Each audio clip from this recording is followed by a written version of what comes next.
Welcome to day 119 of our one-year Bible reading plan. Today, in 2 Samuel 4-6, we see David becoming king over all Israel, capturing Jerusalem, and bringing the Ark of God to the city with great celebration. In Luke 23 verses 26-49, we witness the powerful and heartbreaking crucifixion of Jesus, the Savior of the world. Let's dive in. 2 Samuel chapter 4. When Ishbosheth son of Saul heard that Abner had died in Hebron, he lost courage, and all Israel became alarmed. Now Saul's son had two men who were leaders of raiding bands. One was named Baanah and the other Rechab. They were sons of Rimmon the Beerothite from the tribe of Benjamin. Beeroth is considered part of Benjamin, because the people of Beeroth fled to Gittaim and have resided there as foreigners to this day. Jonathan son of Saul had a son who was lame in both feet. He was 5 years old when the news about Saul and Jonathan came from Jezreel. His nurse picked him up and fled, but as she hurried to leave, he fell and became disabled. His name was Mephibosheth. Now Rechab and Baanah, the sons of Rimmon the Beerothite, set out for the house of Ishbosheth, and they arrived there in the heat of the day while he was taking his noonday rest. They went into the inner part of the house as if to get some wheat, and they stabbed him in the stomach. Then Rechab and his brother Baanah slipped away. They had gone into the house while he was lying on the bed in his bedroom. After they stabbed and killed him, they cut off his head. Taking it with them, they traveled all night by way of the Arabah. They brought the head of Ishbosheth to David at Hebron and said to the king, "Here is the head of Ishbosheth son of Saul, your enemy, who tried to kill you. This day the Lord has avenged my lord the king against Saul and his offspring." David answered Rechab and his brother Baanah, the sons of Rimmon the Beerothite, "As surely as the Lord lives, who has delivered me out of every trouble, when someone told me, 'Saul is dead,' and thought he was bringing good news, I seized him and put him to death in Ziklag. That was the reward I gave him for his news. How much more, when wicked men have killed an innocent man in his own house and on his own bed, should I not now demand his blood from your hand and rid the earth of you?" So David gave an order to his men, and they killed them. They cut off their hands and feet and hung the bodies by the pool in Hebron. But they took the head of Ishbosheth and buried it in Abner's tomb at Hebron. 2 Samuel chapter 5. All the tribes of Israel came to David at Hebron and said, "We are your own flesh and blood. In the past, while Saul was king over us, you were the one who led Israel on their military campaigns.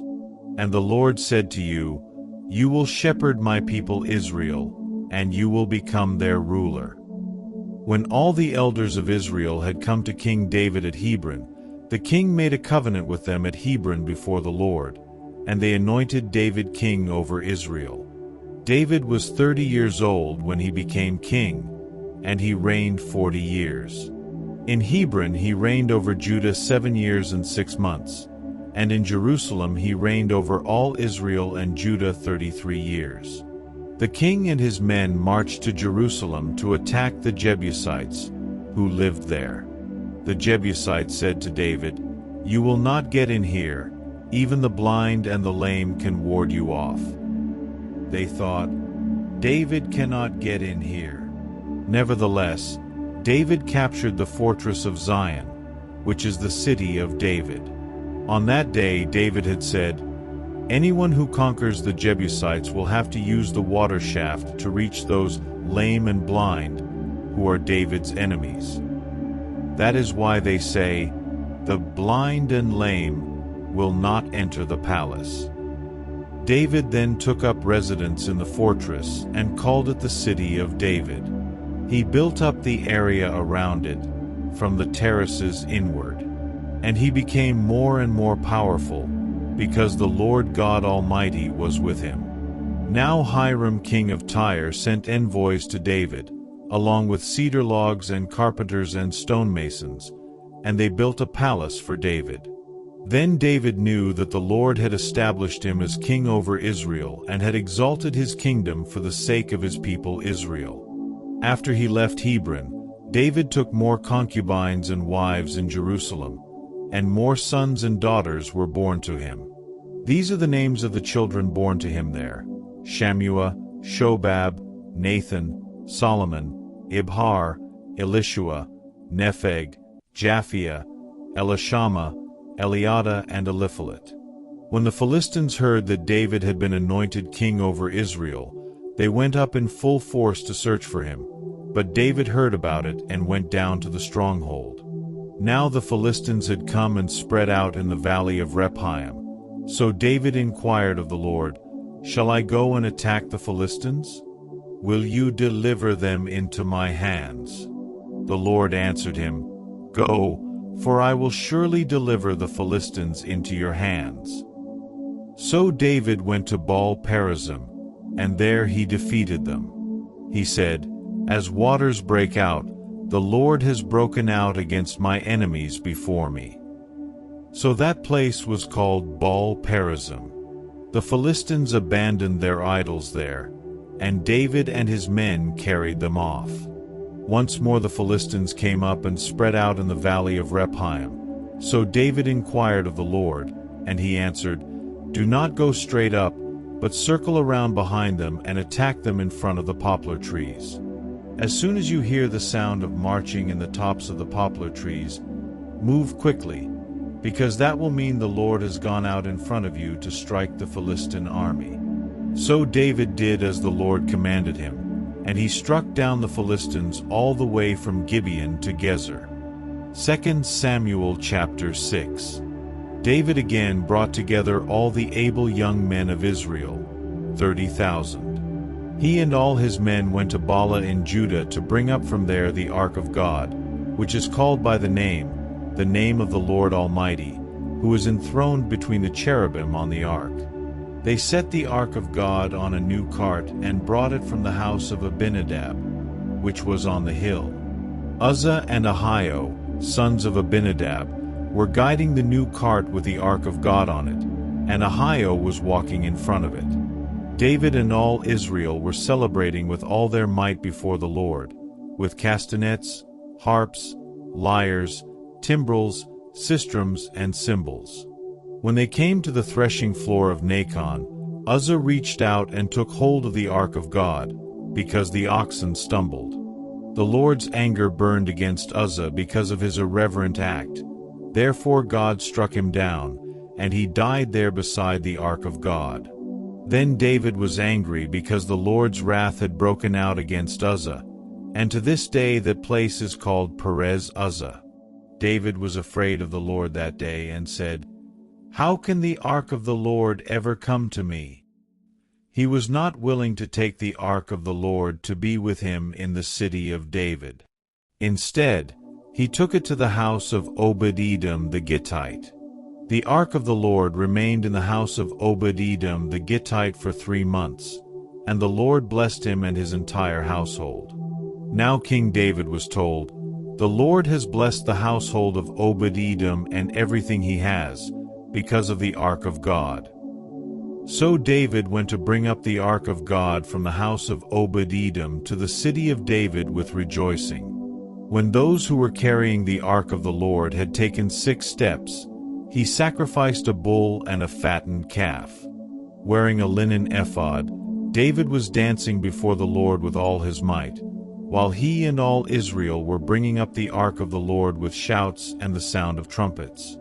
As the ark of the Lord was entering the city of David, Michal, daughter of Saul, watched from a window. And when she saw King David leaping and dancing before the Lord, she despised him in her heart. They brought the ark of the Lord and set it in its place inside the tent that David had pitched for it, and David sacrificed burnt offerings and fellowship offerings before the Lord. After he had finished sacrificing the burnt offerings and fellowship offerings, he blessed the people in the name of the Lord Almighty. Then he gave a loaf of bread, a cake of dates and a cake of raisins to each person in the whole crowd of Israelites, both men and women. And all the people went to their homes. When David returned home to bless his household, Michal, daughter of Saul, came out to meet him and said, "How the king of Israel has distinguished himself today, going around half naked in full view of the slave girls of his servants as any vulgar fellow would." David said to Michal, "It was before the Lord, who chose me rather than your father or anyone from his house when he appointed me ruler over the Lord's people Israel. I will celebrate before the Lord. I will become even more undignified than this, and I will be humiliated in my own eyes. But by these slave girls you spoke of, I will be held in honor." And Michal, daughter of Saul, had no children to the day of her death. Luke chapter 23, 26-49. As the soldiers led him away, they seized Simon from Cyrene, who was on his way in from the country, and put the cross on him and made him carry it behind Jesus. A large number of people followed him, including women who mourned and wailed for him. Jesus turned and said to them, "Daughters of Jerusalem, do not weep for me, weep for yourselves and for your children. For the time will come when you will say, 'Blessed are the childless women, the wombs that never bore and the breasts that never nursed.' Then they will say to the mountains, 'Fall on us,' and to the hills, 'Cover us.' For if people do these things when the tree is green, what will happen when it is dry?" 2 other men, both criminals, were also led out with him to be executed. When they came to the place called the Skull, they crucified him there, along with the criminals, one on his right, the other on his left. Jesus said, "Father, forgive them, for they do not know what they are doing." And they divided up his clothes by casting lots.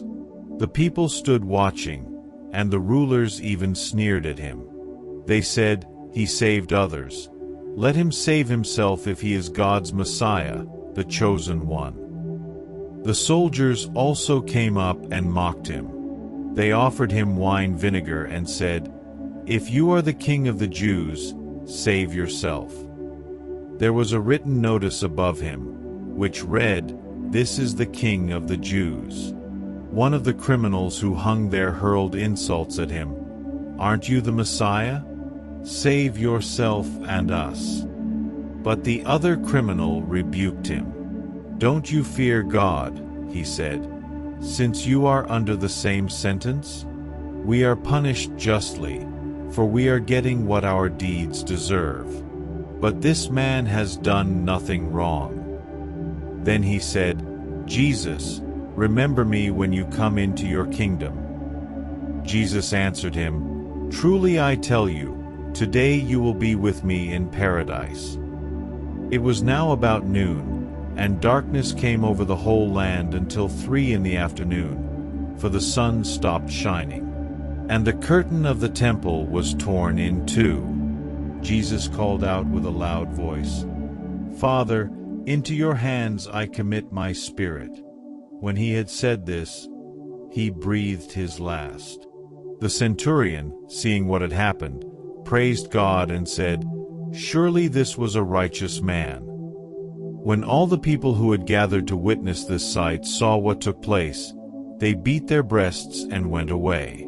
But all those who knew him, including the women who had followed him from Galilee, stood at a distance, watching these things. Thank you for joining today's Bible reading. As David celebrates God's presence and Jesus offers his life for us, may our hearts be filled with gratitude and devotion. Stay faithful, and see you tomorrow.